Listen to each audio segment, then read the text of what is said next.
एक बहुत बड़ा डेलीगेशन है पुतिन का, यह मत भूलिए आप प्रेसिडेंट पुतिन का। इस वक्त बड़ी खबर आपके सामने, कई यूएस कंपनियां रूस वापस आना चाहती हैं।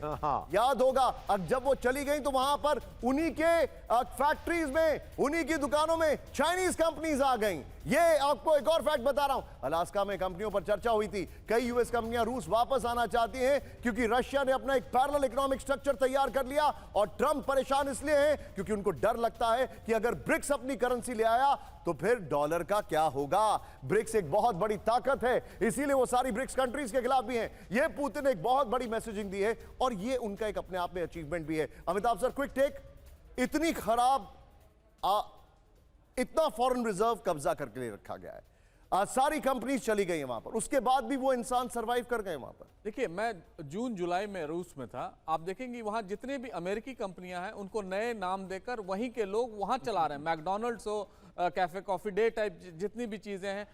लेकिन एक चीज तो बहुत क्लियर है कि रूस इस समय डाइवर्सिफाई कर रहा है और आपको यकीन नहीं होगा, रूस के 700 व्यापारी कल भारत मंडपों में आएंगे जो भारत के साथ ट्रेड डील करेंगे। तो यानी रूस इस समय मैन्युफैक्चरिंग को डाइवर्सिफाई कर रहा है, प्रोडक्शन को डाइवर्सिफाई कर रहा है, सर्विस सेक्टर को, भारत से वो कामकाजी लोगों को ले जाने की तैयारी कर रहा है। तो आप समझ रहे हैं कि उनका जो डिपेंडेंस था या एक तरह से दोस्ती थी वेस्ट के साथ 2022 के पहले, वो अब खत्म होने वाली है। वो China, south east Asia, Bharat ऐसे देशों को देख रहा है जहां पर वो व्यापार कर सके।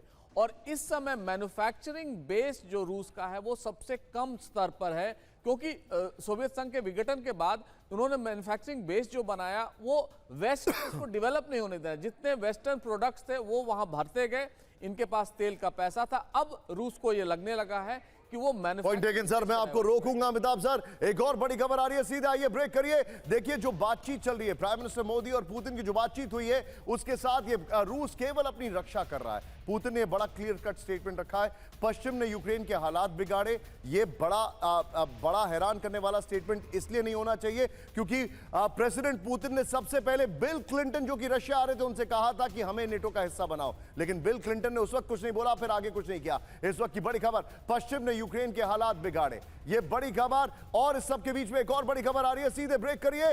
आप बड़ी खबर आपके सामने, ये देखिए फैक्ट्स के साथ युद्ध विराम मुद्दे पर बोले पुतिन। ये इस वक्त की बड़ी खबर, हमने युद्ध शुरू नहीं किया। ओके, हमने युद्ध शुरू नहीं किया। यूरोप ने यूक्रेन में तख्ता पलट किया, मतलब वो ज़ेलेंस्की को अभी भी मानते हैं कि वो यूरोप के स्टूज हैं, ये उनका कहना है। हम 8 साल तक मुद्दे सुलझा रहे थे, मतलब 2014 के बाद की बात है, लेकिन तब एंगेला मर्केल जा चुकी थी। Let's see this. और युद्ध विराम मुद्दे पर बोले पुतिन, ये इस वक्त की बड़ी खबर। एक और बड़ी खबर, सीधा आइए ब्रेक करिए जरा। प्रेसिडेंट पुतिन की नॉन स्टॉप यहां पर ब्रेकिंग्स। हम शांति से मसले का हल चाहते हैं, हम जंग शुरू करना नहीं चाहते थे, पुतिन ने यह कहा। यह देखिए जरा, लक्ष्य पूरा होने तक सैन्य अभियान जारी रहेगा, यह भी उन्होंने कहा। और लक्ष्य क्या है? पूरे डोनबास पर कब्जा। हम शांति से मसले का हल चाहते हैं, पुतिन ने यह भी कहा है। यह देखिए जरा एक और बड़ी खबर, इसके बाद मैं डीके पांडे सर के पास आने वाला हूं। यह बड़ी खबर हमारे सामने आ रही है, यह देखिए, यूक्रेन युद्ध को लेकर सकारात्मक हूं, यह पुतिन ने कहा है। रूस स्पेशल मिलिट्री ऑपरेशन के लक्ष्य को पूरा करके रहेगा। सीधे मैं चलूंगा डीके पांडे सर के पास। सर, मुझे ऐसा लगता है कि अब यूरोप कुछ भी सोचे, वो कितनी भी ब्रुसेल्स में समिट कर ले, कोई फर्क नहीं पड़ने वाला है। इन्होंने डिसाइड कर लिया है कि इन्हें क्या करना है और यूरोप को बल्कि शायद थोड़ा डर के रहना पड़ेगा। देखिए, बहुत ही मजेदार चीज है कि ये सब बातें हो रही कहां हो रही, भारत में हो रही हैं। क्यों हो रही है? क्योंकि पुतिन अपने आप को स्वच्छंद पा रहे हैं और खुले वातावरण में, उनको लग रहा है कि खुले वातावरण में आ गए। ये बहुत पॉजिटिव मैसेजिंग है सब पूरे विश्व के लिए कि वो खुल के बातें कर रहे हैं ऐसे मुद्दों पर जो कि लोग सुनना चाहते हैं और नहीं इसके बारे में बात हो रही थी। अब दूसरी बात जहां तक है, वो युद्ध के लिए कह रहे हैं कि मैं आशान्वित हूं कि शांति होगी, लेकिन जिस प्रकार से ध्रुवीकरण भी हो रहा है कि यूरोपियन कंट्रीज एक अलग दूरी बना रहे हैं, जबकि रशिया और अमेरिका के बीच में भी दूरी जो है कम हो रही है, लेकिन जो सामरिक इनके हित हैं उसकी वजह से अमेरिका जो है खुल के नहीं आ पा रहा है और जो नोबेल प्राइज मिला था डोनाल्ड ट्रंप को वो नहीं मिल पा रहा है क्योंकि यूरोपियन कंट्रीज वो नहीं होने दे रहे हैं। तो अब आवश्यकता है कुछ कड़े निर्णय लेने के लिए अमेरिका को। अगर कड़े निर्णय ले पाता तो शायद शांति आ पाएगी। तीसरी बात जो है महत्वपूर्ण ये है, थोड़ा सा रोकूंगा, एक बड़ी खबर इस वक्त हमारे पास और आ रही है, सीधा ये ब्रेक करिए। प्रेसिडेंट पुतिन का स्टेटमेंट आपके सामने, यूक्रेन ने सैन्य कार्रवाई जारी रखी है, ये बड़ी खबर। ये देखिए, हमने 8 साल तक जंग से परहेज किया, ये भी कहा उन्होंने प्रेसिडेंट पुतिन ने। ये इस वक्त की बड़ी खबर, स्पेशल मिलिट्री ऑपरेशन मजबूरी बन गया, ये उनका कहना है। ये बड़ी खबर, यूक्रेन ने सैन्य कार्रवाई जारी रखी है। सीधे मैं चलूंगा, यहां पर मंतोष जी अमेरिका से जुड़ चुके हैं। मंतोष सर, ये सारी मैसेजिंग जब जारी है अमेरिका, तो अमेरिका का जो ऑडियंस है वो कैसे देख रहा है अपने प्रेसिडेंट को? क्योंकि उनका यह कहना है कि स्टीव विटकॉफ से 5 घंटे बातचीत की, मैं बोर हो गया था, ऊब गया था। तो अमेरिका ऑलरेडी डिवाइडेड है पॉलिटिकल फ्रंट पे, आधे आधे लोग हैं। यूक्रेन से सहानुभूति रखने वाले भी काफी लोग हैं यहाँ पे, उनकी जनसंख्या काफी ज्यादा है।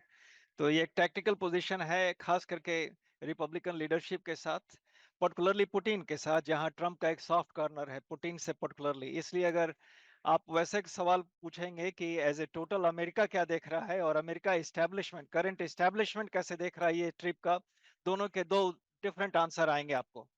तो अगर अमेरिका एज ए टोटल देखें तो उसमें आप यूक्रेन के प्रति सहानुभूति ज्यादा देखेंगे, एंड रूस को एग्रेसिव कंट्री के रूप में देखते हैं। अगर मैं आपसे ये पूछूं कि यूरोप अगर अमेरिका को इस वक्त लेट डाउन कर रहा है, तो क्या अमेरिका रशिया के लिए भारत को एज ए रिलायबल पार्टनर नहीं देख सकता है? एस्टेब्लिशमेंट जो है, ट्रम्प का एस्टेब्लिशमेंट है, मुझे नहीं लगता कि ट्रम्प का एस्टेब्लिशमेंट बहुत नाराज है इस ट्रिप से।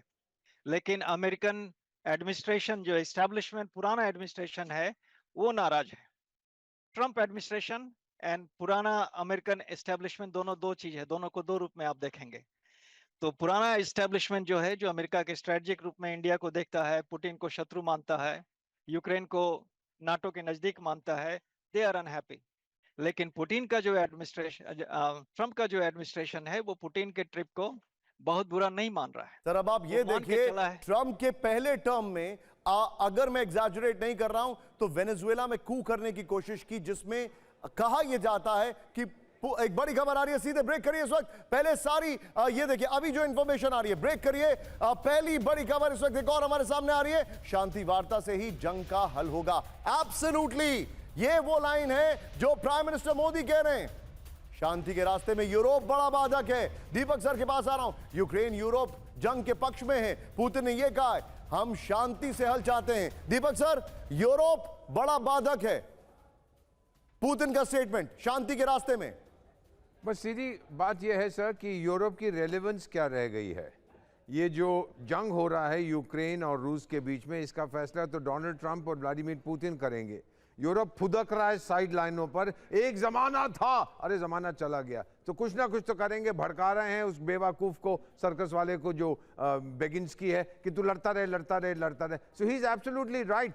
सबसे बड़ी बाधा बेगिंस्की है और यूरोप है। अगर ट्रंप और पुतिन सिर्फ आपस में बैठ के कमरे में दरवाजा लॉक करके कहें क्या पीस डील है, पुतिन बोलेगा नो नेटो, ट्रंप बोलेगा अग्रीड नो नेटो, बाकी ये वो सब खत्म हो जाएगा सर। अब मैं सीधे चलूंगा मंतोष सर, एक क्विक टेक।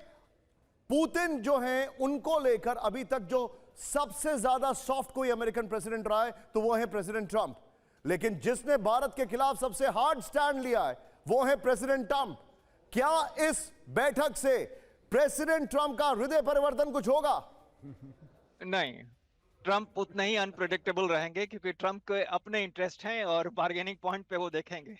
उनको जो ये पूरे ट्रिप से जो सबसे बड़ा लॉस है, वो अभी समझने की कोशिश करेंगे कि मेरा लीवरेज अब क्या है। अब मेरा लीवरेज क्या रहेगा इंडिया को पुश करने के लिए, टैरिफ पे साइन करने के लिए। तो वही अभी वो खोज रहे होंगे। नहीं तो Trump is very unpredictable. Trump को समझाने के दूसरे तरीके होंगे और इंडियन डिप्लोमेसी को फाइंड करना होगा। एक और हाउडी ट्रंप नमस्ते हम लोग को इंडिया में करना पड़ेगा, and that will be the path we will be going through. Sir मुझे तो लगता है सब अब पूरी दुनिया स्टीव विटकॉफ को फोन लगा रही होगी कि बताओ कैसे मक्खन लगाना है, लेकिन भारत वैसा नहीं है। जो उनके वायर्स लीक हुए, भारत वैसा नहीं है। भारत आंख से आंख मिला के बात करता है, जिसकी तारीफ खुद पुतिन कर रहे हैं। यहां पर अमिताभ सर मेरे साथ हैं। अमिताभ सर, कल यूरोप की बैठक हुई है, आज ये बैठक चल रही है, कल ज्वाइंट स्टेटमेंट आने वाला है। आपको दोनों देशों के रिश्ते से ग्लोबल साउथ में क्या चेंज दिख रहा है? देखिए, ग्लोबल साउथ पहले भी देखें तो इस मामले पे न्यूट्रल था और ये कह रहा था कि हम शांति चाहते हैं। जून 2024 में एक सम्मेलन हुआ था, आपको याद होगा, जिनीवा में, जहां पे वेस्टर्न स्टेट्स, ग्लोबल साउथ के लोग, हमने वहां साइन नहीं किया। हमने एग्री किया कि पीस होना चाहिए, लेकिन जिन शर्तों पे वो कर रहे थे, और रूस वहां नहीं था। चलिए सर, मेरे पास बस 30 सेकंड है, वेरी क्विकली। शी जिनपिंग, उनकी टीम ये देख रही होगी, क्या सोच रही होगी? देखिए, ही हु इज शी, उनको ये पता है कि कैसे इससे डील करना है, और उनको ये भी लग रहा है कि भारत का जो एक बहुत बड़ा दोस्त है रूस, उससे अगर पंगे लेना है तो ये उनके बस का नहीं है। आगे के लिए उनको सोचना होगा, और कभी भी भारत रूस को चीन के चश्मे से नहीं देखता है, और आप तो सब जानते हैं चीनी चश्मा जब बनेगा तो कैसा बनेगा। तो इसीलिए हम ये भी चाहते हैं कि चीन से हमारे संबंध डायरेक्ट हो, वाया मीडिया नहीं हो। Be with us sir, Amitabh sir, आप सभी का बहुत बहुत शुक्रिया।